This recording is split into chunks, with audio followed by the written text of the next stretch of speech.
បាទសួស្តីអ្នកទាំងអស់គ្នាបាទតមេរៀនរបស់យើងជាបន្តទៀតនៅលើកម្មវិធី Microsoft Office Word កាលពីវីដេអូមុនគឺខ្ញុំបានបង្ហាញតាក់ទងទៅនឹងមេរៀនទី3ចំណុចទី3និយាយអំពី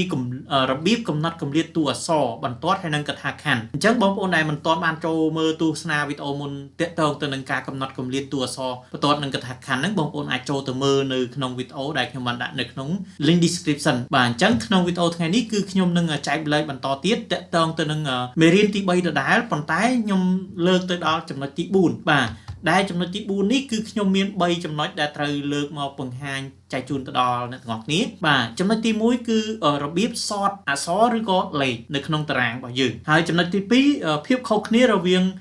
shading color ហើយនិង highlight color ឯចំណុចទី3ចំណុចទី3គឺរបៀបដាក់ border នៅលើអត្ថបទរបស់យើងបាទមុននឹងចូលដល់ការបង្ហាញរបស់ខ្ញុំសូមអ្នកទាំងអស់គ្នាជួយចុច like ជួយ follow page ក៏ដូចជាជួយចុច subscribe លើ channel YouTube ដើម្បីទទួលបាននៅវីដេអូថ្មីៗជាបន្តទៀតបាទឥឡូវយើងតចូល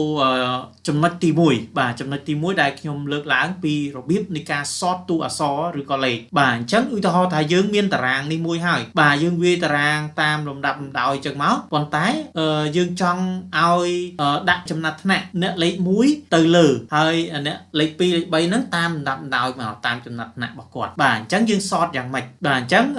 ដើម្បីយើងសតបានអ្នកទាំងអស់គ្នាសូមចុច select មកអញ្ចឹងខ្ញុំ select បាទ select ចឹងហើយបងប្អូនទាំងអស់គ្នាចូលទៅកន្លែងនេះ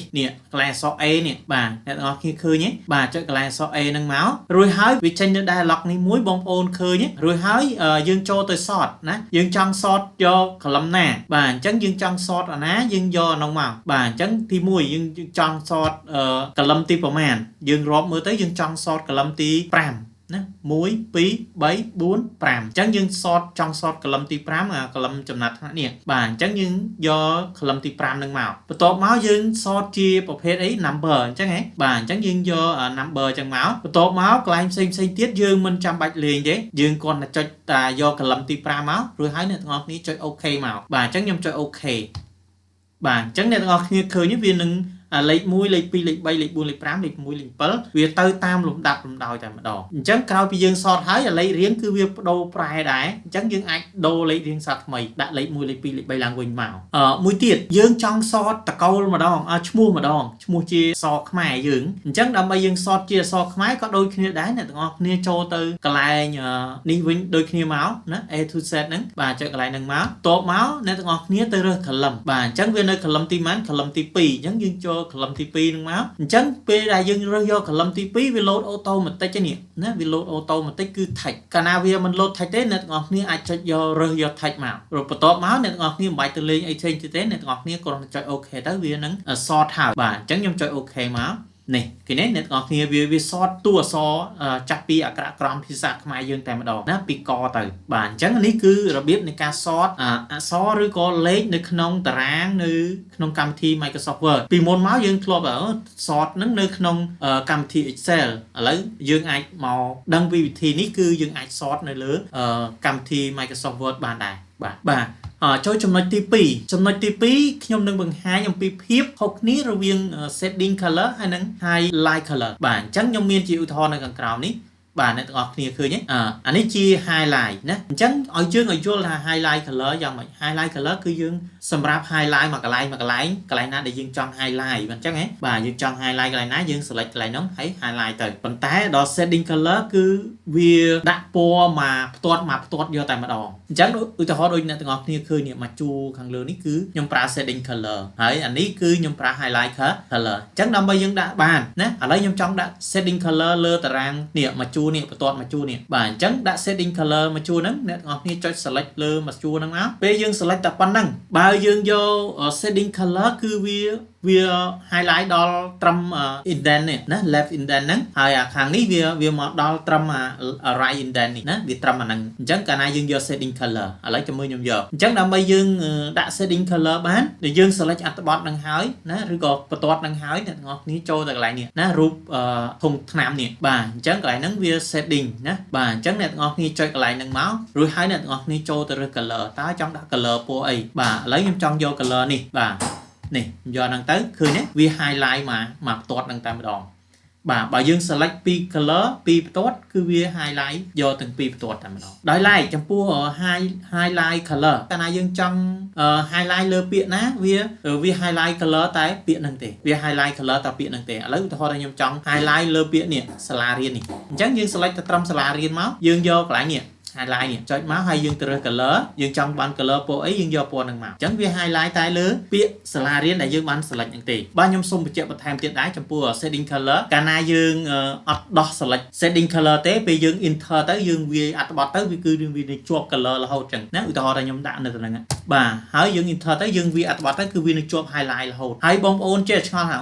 បងប្អូនមួយចំនួនគាត់ឆ្ងល់ចាអាហ្នឹងគាត់ដោះពណ៌ចេញហើយមិនក៏វានៅតែមាននេះគាត់ដោះនេះដោះអាហ្នឹងណាចាហ្នឹងដាក់ no color ហើយគាត់ថា no color ហើយនៅតែជាប់ពណ៌បាទនៅតែជាប់ពណ៌អញ្ចឹងអាហ្នឹងគឺមិនមែនជាប់ highlight color ទេបងប្អូនយល់ច្រឡំថាវាជា highlight color មិនមែនទេវាគឺជា setting color អញ្ចឹងដើម្បីដោះឲ្យវាបាត់ color នៅបន្ទាត់ហ្នឹងបានបងប្អូនតរ select អញ្ចឹងរួចហើយចូលមកដោះកន្លែងនេះយក no color ទៅវាបាត់បាទហ្នឹងអាហ្នឹងគឺខ្ញុំសូមបញ្ជាក់មានបងប្អូនមួយចំនួនគឺគាត់នៅច្រឡំអាហ្នឹងបាទអញ្ចឹងនេះគឺភាពខុសគ្នារវាង highlight color ហើយនិង setting color បាទអញ្ចឹងចូលទៅចំណុចទី3ដែលយើងនិយាយអំពីរបៀបដាក់ border លើអត្ថបទរបស់យើងបាទអញ្ចឹងរបៀបដាក់លើ border បាទពីមុនមកមានបងប្អូនមួយចំនួនគឺគាត់ដឹងហើយពីរបៀបនៃការដាក់ border page អញ្ចឹងមកទំព័រហ្នឹងគឺគាត់ចង់ដាក់ border នេះណាព័ទ្ធជុំវិញ page ទំព័ររបស់គាត់ហ្នឹងគឺដាក់ border page ប៉ុន្តែចំពោះការ border text border អត្ថបទរបស់យើងវិញនេះអញ្ចឹងដូចថាអត្ថបទនេះយើងចង់ដាក់ border វាប៉ុណ្ណឹងអញ្ចឹងដើម្បីដាក់ border ពីមុនមកឧទាហរណ៍ថាយើងវាយអត្ថបទយើងធ្វើជាតារាងវាមិនមាន border អញ្ចឹងទេវាឥឡូវខ្ញុំដូរតារាងវិញណាបាទអញ្ចឹងពីមុនតារាងវាគឺយើងបង្កើតតារាងមកគឺអត្ថបទវាណាវាបែបហ្នឹងអញ្ចឹងយើងចង់